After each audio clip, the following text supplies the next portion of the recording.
Welcome, everybody, to this week's podcast episode for the Financial Freedom for Physicians podcast. I'm your host, Dr. Christopher Liu. And as you know, we talk about 4 pillars of freedom: time, financial, location, and health freedom. And so in that light, the podcast is growing, and I love bringing on entrepreneurs, investors, people out doing outside of the box thinking to inspire you and educate you. And so today we have Ricky Blair. He's the founder of Platform 7, The Alternative. And we're going to talk all about mentorship, success, the educational system, personal development, and all about his journey. So Ricky, welcome. Thank you, Christopher. Thanks for having me on this morning. Yeah. We connected through Podmatch, and like I said, you're really, I love interviewing successful people. So tell us more about yourself, your journey, and what you do, and we'll go from there. Okay, I'll give you a very high-level overview of my story. I'm from the UK, as you may hear from the accent. I grew up in London, and I failed the education system pretty badly, to the point where I had no choice I wasn't able to stay on in higher education, so I left school at 16. Didn't know what I wanted to do, but as cliche as it may sound, what I did know was I wanted to be free. And I think in order to be free, financial freedom is a big part of that, which is why it's quite fitting what your subject matter is about on this podcast today. I went into the world of commercial real estate at the age of 16. I had no desire to go into that. It was the first thing I tried. I started at the bottom of the ladder, as it were, and I think everything changed for me personally when I turned 17. I got a call out of the blue from a man called Nigel, a very, very successful entrepreneur. He was a real estate guy. He is a real estate guy, and he is what I would classify. It's funny because I talk about my journey with Nigel, who is my mentor, a lot, but he is a legend when it comes to achieving passive income. And basically he took me on this journey, and he taught me all the things that I guess school didn't teach me, from basically what it takes to put it bluntly, design whatever life you want and have the success and have the life you want to create for yourself. Fast forward, I ended up under his sort of mentorship and guidance. I set up my own real estate business. It was an agency in central London at the age of 23, 24. And a mix of hard work, good fortune, timing, being in the right place at the right time. My business partners and I, we revolutionized the commercial real estate sector in central London. And basically we built this fantastic business. It was a lot of fun. 3-4 years into that business, we basically got approached by the biggest real estate companies in the world, and it got to a stage where we kept getting offers from them to buy the business. The day arrived where, probably about 6 or 7 years ago now, we received an offer for the company, which, to put it bluntly, was too different. You couldn't turn it down. It would have made no sense to turn it down. So we accepted the offer. We sold the business, which I guess, to put it bluntly, was a deal that changed my life. I had to stay on with that business for 4 years. That was part of the agreement. And I really got a little bit bored whilst sort of seeing out that process. But one of the things I started to do was, I guess, with the proceeds from the sale of the company, Nigel, my mentor, he started to, I think Nigel owns something like 250 or 300 pieces of real estate around the world. So I started to invest in real estate.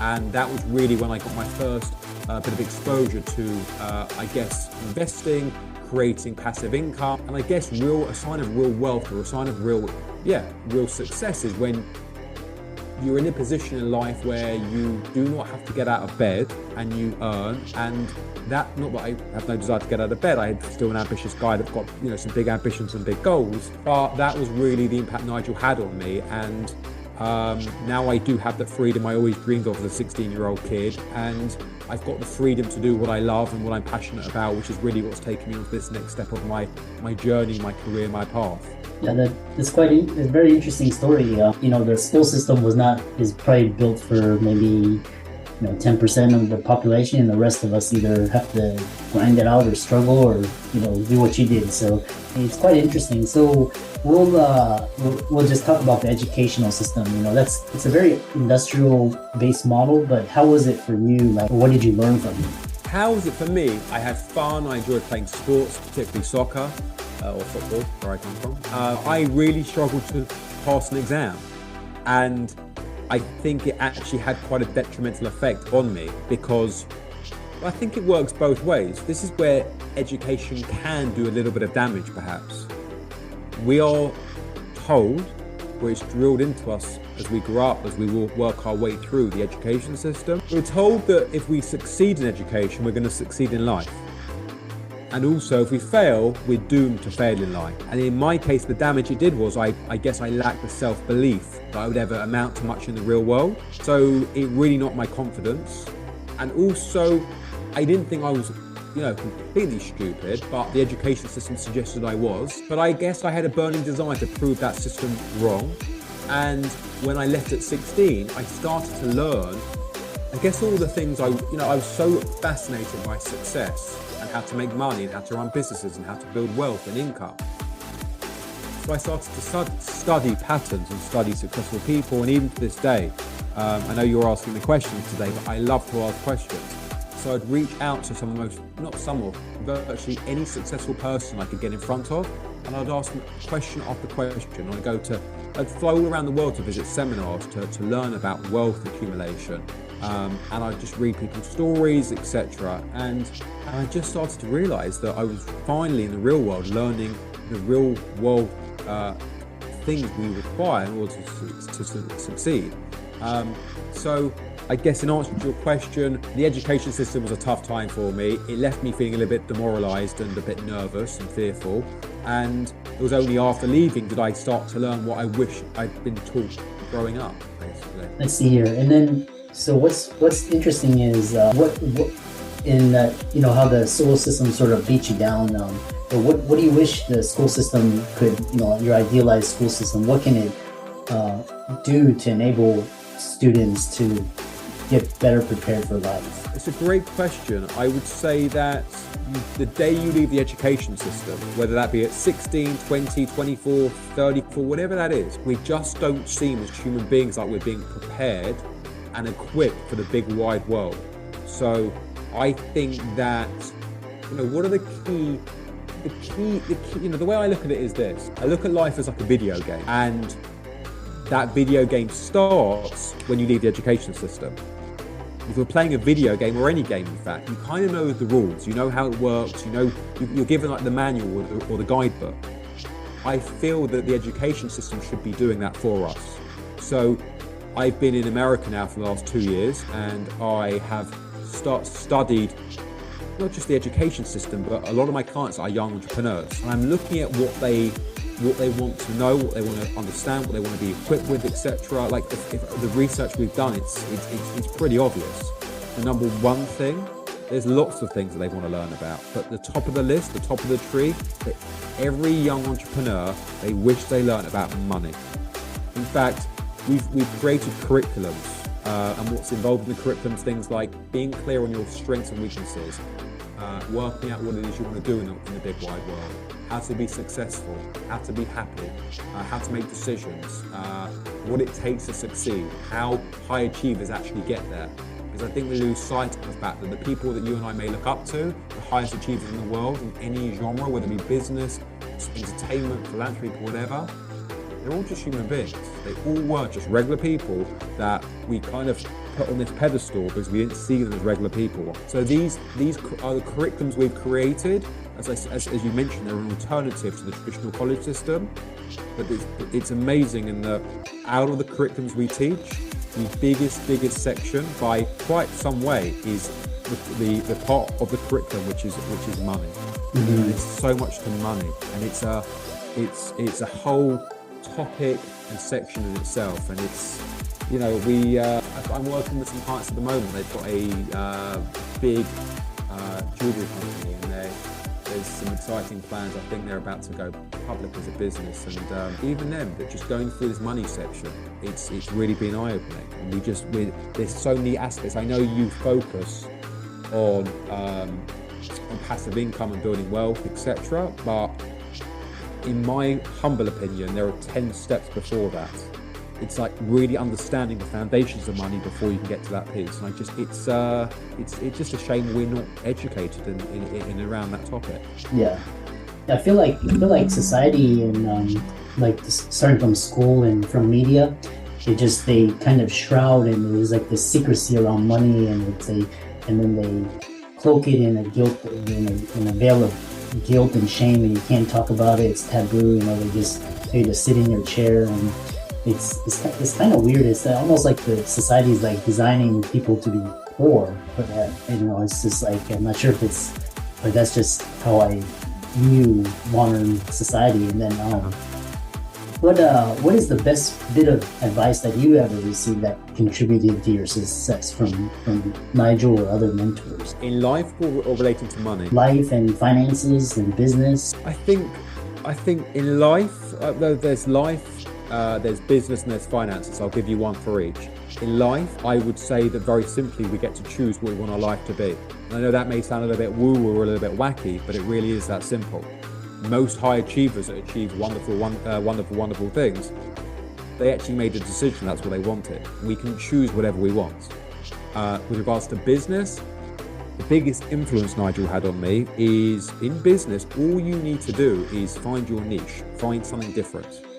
Even if you're trying to disrupt an existing sector or industry and there's not really much of a way of pioneering or changing, you can just find out like 1-2% that will tweak it or improve it ever so slightly. That's all you require.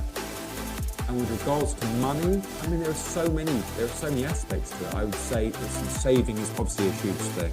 I would say investing, and the importance of investing in what you know, sticking to what you know. You see so many people making an obscene amount of money, but you also see them lose it. And there are so many reasons why they may lose it, but I think some of those reasons will relate. The main reason relates to the fact that people venture out to the unknown, to things they're not familiar with. And I think sticking to what you know, being the master of something, is very important.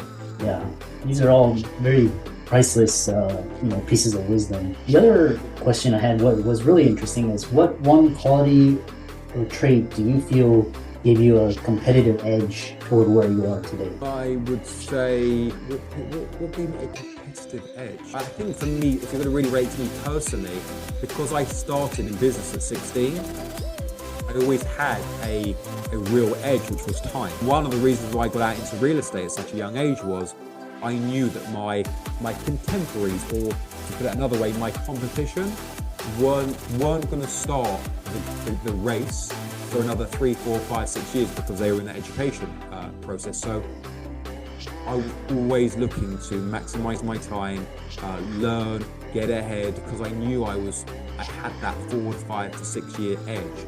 And in fact, I didn't just want to retain that edge, I actually wanted to increase it. And that's even to this day, like wasting time.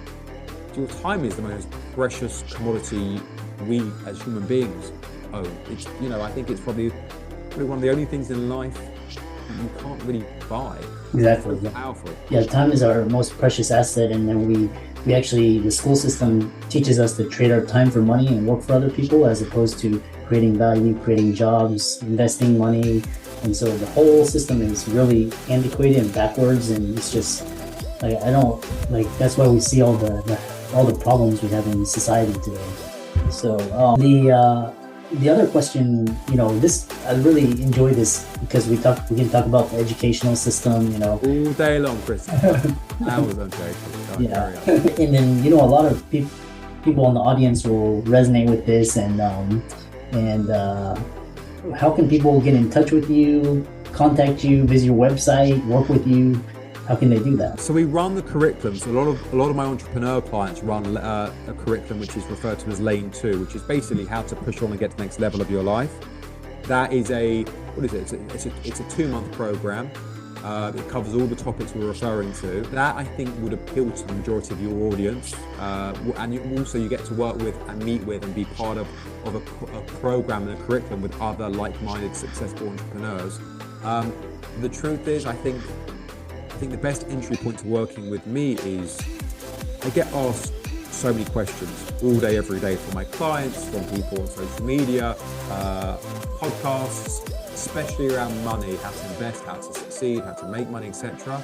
I've got this subscription where every month I do 2 slots a month, our age, where people can literally join on. It's like $75 a month, and they can ask whatever they want, literally. Money, investing, saving, and also not only do you get to, I guess, get some clarity or answers or talk about some of the things you and I have discussed in more detail today, but because you're being surrounded by other like-minded entrepreneurs or ambitious people, you get to learn from their questions and their journeys as well, and people sort of keep coming back month after month. So that's probably a great way to initially connect with me and my work. Sure, you can follow me on Instagram, etc. as platform _7 SEVEN.